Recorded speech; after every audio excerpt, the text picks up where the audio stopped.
स्वागत है आप सभी का मेरे चैनल राउंड स्क्वायर पर। ये है पार्ट 2 ऐसा क्यों का।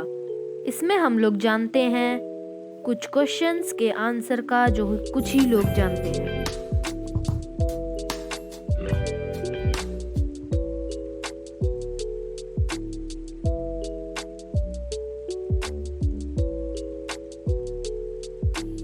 आसमान में जगमगाते तारों को देखकर हमें ऐसा लगता है जैसे वो अनवरत नहीं चमकते रहते, पल पल चमकना बंद करते रहते हैं। किंतु ऐसी कोई बात नहीं है। तारे सदा निरंतर एक समान चमकते रहते हैं। दरअसल तारों से छूटती रोशनी को हमारे आंखों तक पहुंचने के लिए वायुमंडल में विद्यमान अवरोधों का सामना करना पड़ता है। अंत में उसकी रोशनी रास्ते में विचलित होती रहती है, सीधी हमारे आंखों तक नहीं पहुंचती। वायुमंडल में हवा की कई चलायमान परतें होती हैं। ये परतें तारों के रोशनी के पथ को बदलती रहती हैं। इसके फलस्वरूप उसकी रोशनी हमारे नजरों से कभी ओझल कभी प्रकट होती रहती है। इसलिए तारे टिमटिमाते दिखाई देते हैं। तो मैं आशा करता हूँ कि आपको यह प्रश्न समझ में आया होगा। तो चलिए हम लोग अपने अगले प्रश्न पर आगे बढ़ते हैं।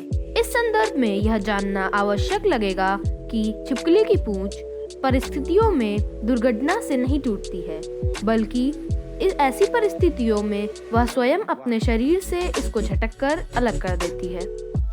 अधिकतर छिपकलियों की पूंछ इनके शरीर की तुलना से लंबी होती है और जब ये भयभीत होकर अपनी जान की सुरक्षा करने के लिए भाग रही होती हैं, तो दुश्मन का ध्यान दूसरी तरफ मोड़ने के लिए अपनी पूंछ को शरीर से स्वयं ही अलग कर देती हैं।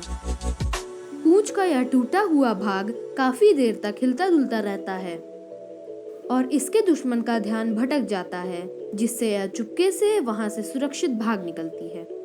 मजेदार बात तो यह है कि शरीर से अपने एक महत्वपूर्ण भाग यानी कि उसके पूंछ के अलग हो जाने पर भी छिपकली को कोई दर्द या नुकसान नहीं पहुंचता है और कुछ समय बाद ही इसके पहले जैसी नई पूंछ उग आती है, यानी कि नई पूंछ पुरानी जितनी लंबी नहीं हो पाती।